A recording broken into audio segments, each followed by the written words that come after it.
There's a video of Brantley admitting she was 17 when I met her. If there was a legitimate video of that, I promise you that would have been on the Reddit. People would be spamming that under the freaking drama alert. It would be different if like freaking Wings of Redemption was the one like doxing and harassing their sponsors. What is going on, YouTube audience, the after show audience, and the locale live audience? It's your boy Kmplxity, and I might be sounding a little different thanks to a microphone arm, courtesy of the generosity of all of you members out there. We appreciate and love all of you guys out there. We're going to be covering, also my co-host Zeph, don't let me forget, we're going to be covering the mic drama, as you see in the title. For those of you who don't know, real quick summarization. Basically, Mike's current wife lied to him when she was 15, told him that she was 17 or 19 or something like that, when he was, I believe, in his early 20s and 21. Yeah. And so she lied to him. He claims he found out at a birthday party when she was like 17 or 18 or something like that. 17. And long story short, that's the controversy. So obviously Keemstar, the cows, they had to go ahead and address this because it was something that, like, once Kid Behind the Camera came onto the scene, if you looked at the Reddit and you looked at the Discord, there was little tiny mentions of it here and there, but not until this like Becky ordeal between him and Becky flirting and having the whole like Becky having a sugar baby call out and stuff like that did it really go rampant. And with the last person, enough, I think Becky being a sugar baby is much more interesting content. I personally thought like this episode, so like I was like behind on locale. So when it came to this episode, I thought they were going to mention the Kid Behind the Camera stuff, and then they were going to talk about the fact that Becky is like literally a sugar baby and like, you know, kind of go into it. Right. No, this whole episode is kind of about one thing. Yeah. And so we're going to go ahead and we're going to take a look at what Keemstar had to go ahead and say about this, because I mean, it's his friend, all of their friends, and I'll be honest, I agree with them. And I'll explain why once they explain their side of the story. Sure. I'm gonna explain it. I'm sick of all the false allegations. I'm fucking so sick of it, right? And it's all stemming from the mic thing, but whatever. Earlier today in the server, people that wanted Mike banned decided, since they weren't getting their way and Mike wasn't banned at that time, that they were going to start a rumor that there's... What are you doing? I totally forgot about this. Man. I will... While it's paused real quick. This whole episode, like, I know, like, coming out of the gate, you know, normally, like, Keemstar has like a lot of energy. I just want you guys to know that this is probably like one of the weirdest feeling locale episodes, because the same energy is kept pretty much the entire time. It's more, I wouldn't say monotone, but definitely a lower energy than normal. It's definitely, it was a weird episode in general. It was, because it was like, hey, let's have a serious tone about this, but at the same, it's like he wasn't budging on, he was more so upset over the fact that he had to do this versus he was upset that this is happening, you know, that he was forced into this position. But then you kind of get the lolcow Keemstar right here when he goes off on Boogie, so it's like, ha ha ha, oh, that's right, back to this topic. This dreadful topic. I'm doing a show. Sorry, I'm freezing. So I'm trying to explain something. You do this every time. Go you ahead. Either get up and walk away, or you fucking eat. I didn't food, think you could hear me. I thought if I covered my mic, you can't hear me. Dude, there's a mute button. There's a red button on your thing. There's a fucking mute button, dude. Every single time, bro. I got serious shit to talk about today. Don't fucking do this. I swear to God. As I was saying, people that are fucking mad about the mic situation, all right, that didn't get their way because I didn't kick Mike off the show, all right, went and decided to start another rumor in our Discord that there's a video of Brantley admitting she was 17 when I met her. Now, I will say, which is crazy, because I know I may not be in lolcow live a lot, right? Like I don't peruse in there on the daily, even sometimes on the weekly, but if something like that is like a wildfire again. Like there's a lot of clips of Keemstar from back in the day that everybody knows about, but if that was a thing, if there was a legitimate video of that, I promise you that would have been on the Reddit. People would be spamming that under the freaking drama alert, under Lolcow Live, in the comments. Like people would be putting it out there, especially if it's off the heels of this type of a drama right here. This is like a gay op, bro. Like and what doesn't make sense to me is like I understand why people are frustrated and why like this so I was actually in the Lolcow Live Discord earlier today listening to some people talk, and we'll talk about the most recent developments because that's essentially what that voice chat was all about. But Zay Zooted was in there, and I will say she kind of gave a good example on why people are frustrated. People like me and you, like we've kind of like sat and we've watched a lot of Lolcows over the years, like maybe not directly, but like I've known about Kid Behind the Camera. I just never personally watched him. I've known about Keemstar. I've watched Keemstar. I grew up on Keemstar. I knew about Boogie, knew about Wings. So we've kind of like watched these people grow up, or rather, while I grow up. Whereas people like Zay Zooted, who are new to this space, to this Lolcow universe, as Keem would like to call it, they didn't know about this. But this was I personally didn't know about this, but once I knew about the age difference in the years span, I personally don't think it's that big of a deal. But people like Zay Zooted who are new to this, they have like a new form of outrage, and it's like because it's a resurfacing of drama, and now it hits a whole brand new audience to be upset over. It's the same thing with like Eminem lyrics, right? They were controversial in the 90s, and then they were controversial again in 2010s, and they'll be controversial again in the 2030s, like so there's a reason why he doesn't perform cleaning out his closet at shows anymore. There's a reason why he doesn't do that anymore. Yeah. Okay. And I go, where's the video? Send me the video, right? Of course, they don't have it because it doesn't exist. It's well documented. I met Brantley when she was 20, right?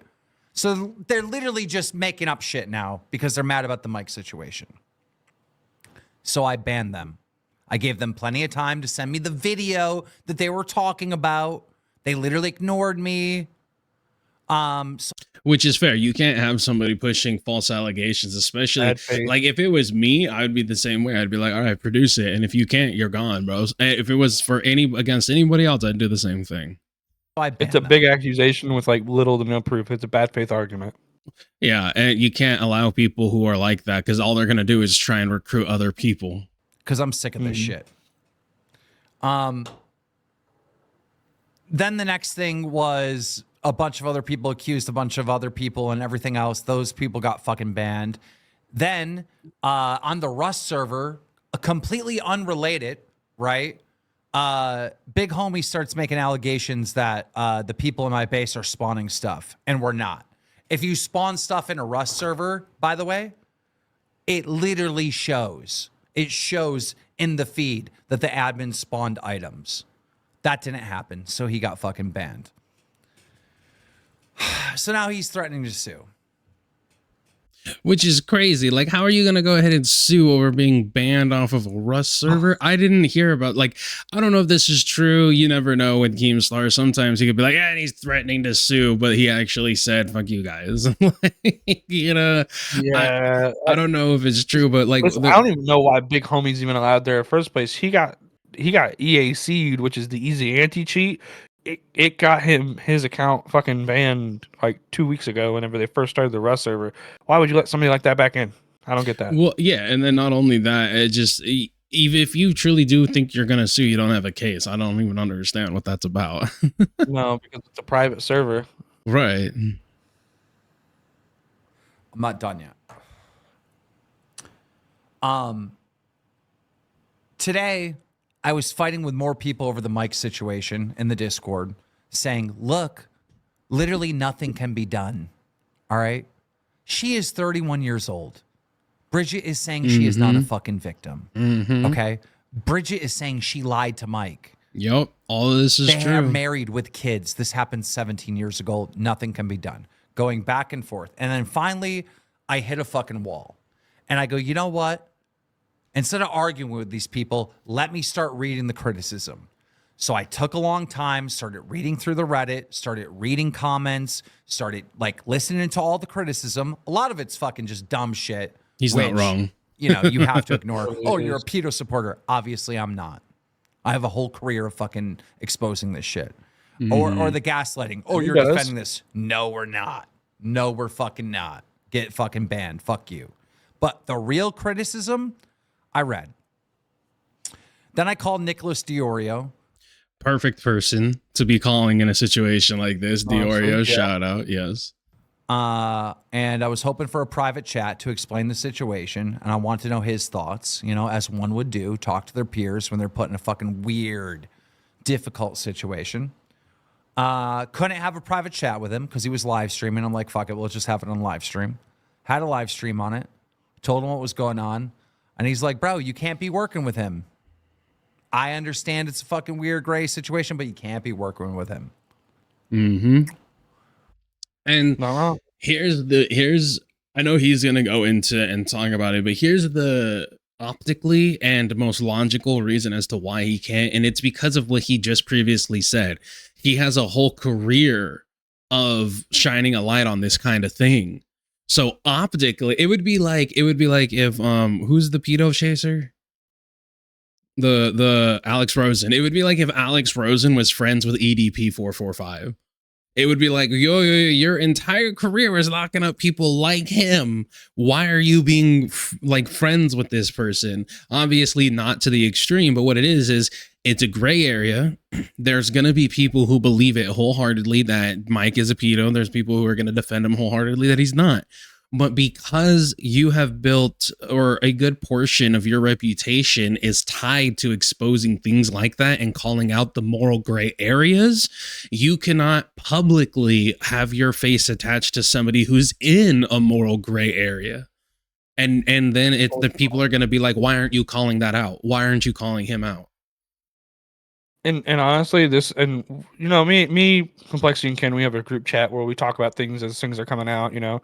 And as this was kind of like rolling out, I wasn't immediately available, but I knew basically what was happening. And I told him, I was like, I hate this arc. Like, this is so dumb because like there's so much muddied water between the involvement of like the children, the time, the fact that they've been married for 17. I think actually Bridget confirmed today that it was 16 years going on 17. The fact that there's so many things in between the time that it happened to now that it's not cut and dry, and it is extremely gray. It is so. And well, the other It's not thing, that simple. the other thing about it too, right, is that it's not like they had a tumultuous relationship that we could look back on and be like, oh, the age difference caused that, right? That we don't, at least as far as we know, there's no domestic violence reports, there's no long-standing history of him being abusive or her being abusive to him, or there being psychological abuse. You know what I'm saying? Like, there's not all of these different things. There's not like the instances that we could point at and be like, that could have been because of the age difference. It would be different if there was. It would be very, very different if there was. That would lean into the more like, okay, yes, it was wrong. But because it seems like they had a very loving, happy, and caring relationship, it's just one of those things where it's like, can you judge it through 2025 glasses or not? And if it's fair for that to happen, then you are also saying it's fair to judge nowadays what's okay on 20 years in the future, because that's all we do. I mean, look at how many people have to apologize for old school lyrics, or they get forced to apologize for it. But and this is a relationship of 16 years, many of which had multiple arcs where she's threatened to leave him, he's threatened to leave her. mm-hmm. The relationship isn't squeaky clean, Right. but it's been a long and loving relationship. A lot of people root for them, and there's been multiple times at any point where she could have said, you know what, I felt abused or I felt a certain type of way.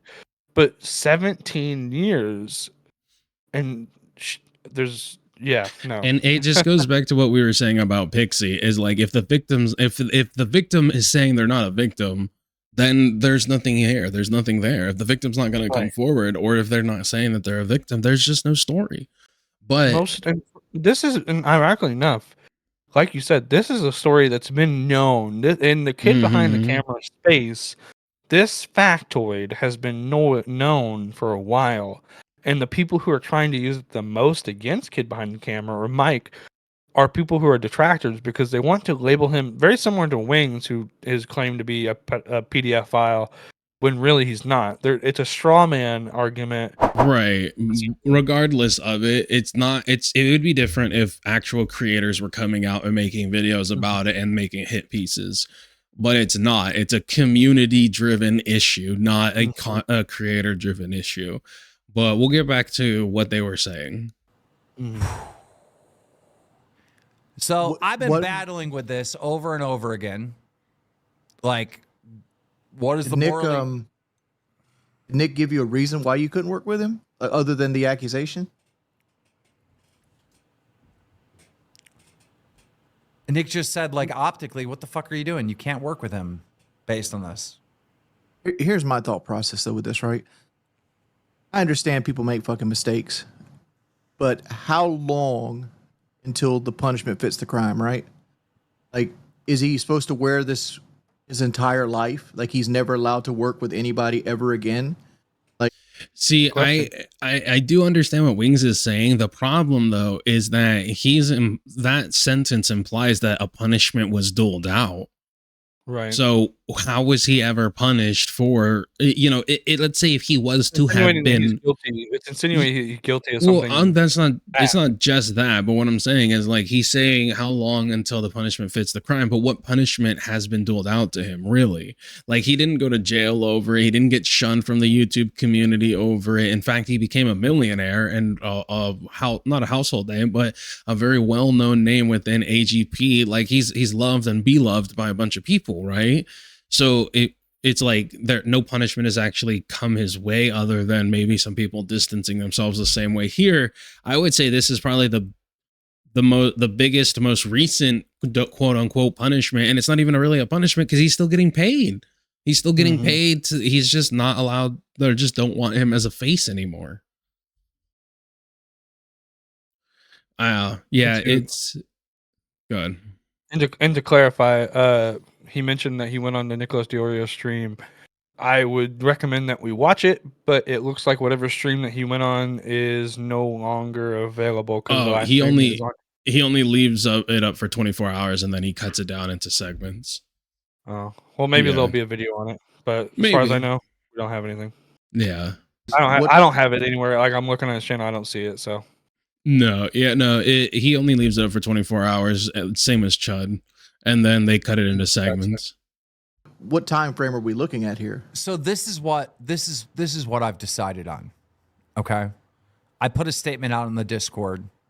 My job, first of all, this is all of our community. It's all of our community, right? But I'm the leader of it. And this decision lands on my fucking desk, right? I stand by everything I said about Mike. I don't think Mike is a danger to anyone. All right. I would let Mike watch my 15-year-old daughter. I would trust him to. All right. I stand by all that. However, I'm the one this is on my fucking plate. I got to make the right call here. And if I really care about the protection and the safety of everyone here, not that Mike's a danger, but is it right for our host, our fans, everyone involved in Local Live to be associated with this situation? It's not our situation. So, I mean, Keemstar really could have just summed it up by saying the brand, because that's essentially what he's saying, right? The people, the name, everyone associated. It's the brand. Is it fair for the brand and everybody associated with the brand to then be put in the same gray moral area as Mike's situation? Or at least what people are believing is a situation? That's the question. And the question is no, because what it's going to do is it's going to potentially lose sponsorships, lose money in the future, lose creators wanting to work with you, lose editors wanting to help, lose fans. And that's just it's the truth. It's just the absolute truth. Okay, people can turn around and say, oh, that's not fair, but that's what happens. Like, even there's a reason why people like get, even CEOs and creators of companies go ahead and get the boot or resign just simply because of accusations. It's best to put like kind of like this. Locale Live, or the Locale Live universe, is kind of like a ship. Keemstar is at the helm. He's steering the ship. Every person that comes on brings their own anchor. Wings has a pretty big anchor of himself, which they work to very clearly make sure his anchor gets a little smaller. Boogie has his own anchor, which he sometimes throw more shit on top of. Mike has a very big anchor that has a potential of dragging back the ship from going on the course that it can go on. That's essentially what he's trying to do. He's trying to say, do we let this person on? Do we keep this person on our boat and let his anchor weigh us down, or do we just simply take him off the boat and proceed forward? Well, the thing in the here's it kind of goes back to this as well. Like with Wing, a lot of people are gonna go ahead and compare with Wings of Redemption and be like, well, Wings has trolls that's cost them sponsorship already. Why isn't he off the show? Yeah. And the reason for it is because Wings' trolls, albeit somewhat, are his own fault, or it definitely is partially his fault.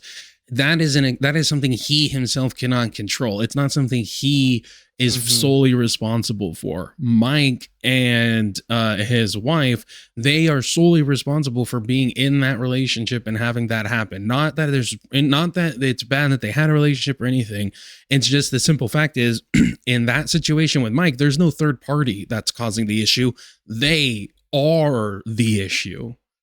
It would be different if like freaking Wings of Redemption was the one like doxing and harassing their sponsors. Then he would be the issue, right?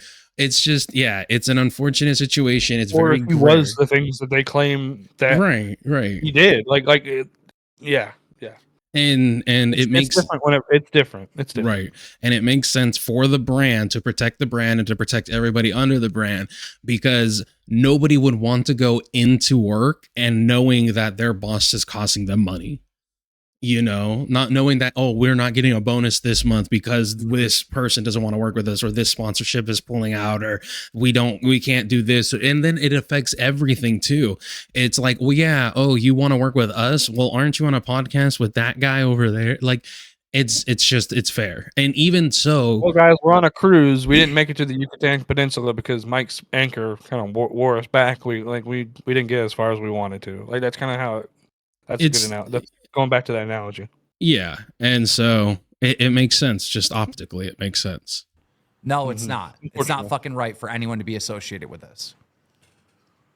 So I made the call today to kick Mike completely off of Queens. Yes, I know he owns it. Me and him own it. All right. But I do have the power to kick him off the camera. He's not allowed to be like on the show anymore. He's been kicked off. He's also been banned from our Discord. Got that Ben Thorpe treatment. He will not be seen.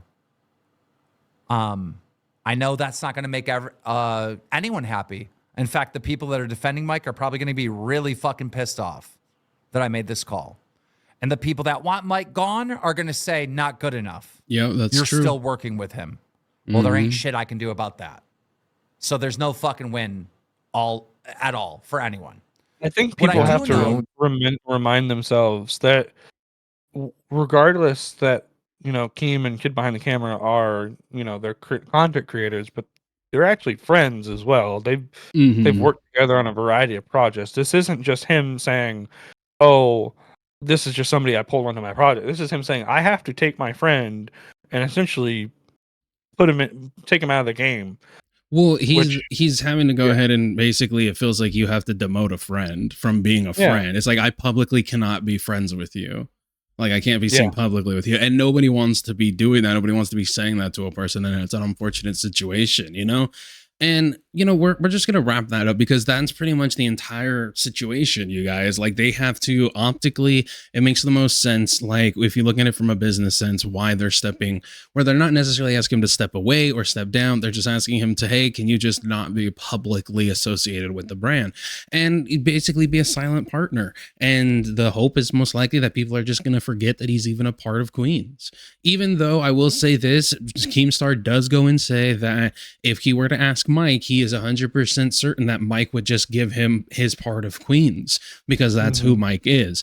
And like everybody said that they would allow their kids around Mike. It's a situation where pretty much the man is, he's paying once again for his sins, but only in a different light this time. Whereas back then it's like, hey, it's wrong. When now it's being used to pressure other people. And that's like probably the worst part about it. Like, if you have an actual issue with it, sure. But unfortunately, I'm sure a lot of people are wanting to go ahead and use this just to get back at the show as well. Unfortunately, yeah. But let us know what you guys think. Tell us, is it in the comments? Let us know if you guys agree with it, disagree with it, why you disagree with it, why you agree with it. Do you think more should be done, less should be done? What exactly is that you guys think should be done with this whole Mike situation? And let us know if you guys want us to actually like go live and talk about this. Let's say like if this video gets 20 likes, then we'll turn around and we'll make a live out of it. We'll go live. We'll bring you guys on. You guys can talk about whatever it is that you feel, however it is you feel about There's this. additional videos and context that we can play as well. Bridget made a video today. It's on Twitter. It's her side of things, her way she feels about it. And then there's also new, as of right now, there's some other stuff that's happening in the Discord, supposedly with Boogie and all them that are compounding factors at this point. So there's more to go into, but this is just on the surface level. Like, hey, this is what's happening, and this is how we think about it. I mean, it sucks. Yeah, I mean, I don't like seeing Keem have to shelve a friend before something like this when there's been so many years of in between. But I also get it. I get why he's doing it. It sucks. It's an all around unfortunate situation, you guys. Yeah. But you guys have a wonderful time out there, and you know, it's been rough times in the local universe the last couple of weeks. This year has not been off to a good start. It's been pretty rough. So everybody, just keep your heads up out there. It seems like some rising tides are happening, and it's gonna get really stormy. We're making it through, y'all. But you guys have a good one from all of us here at the After Show. Have a good one, guys.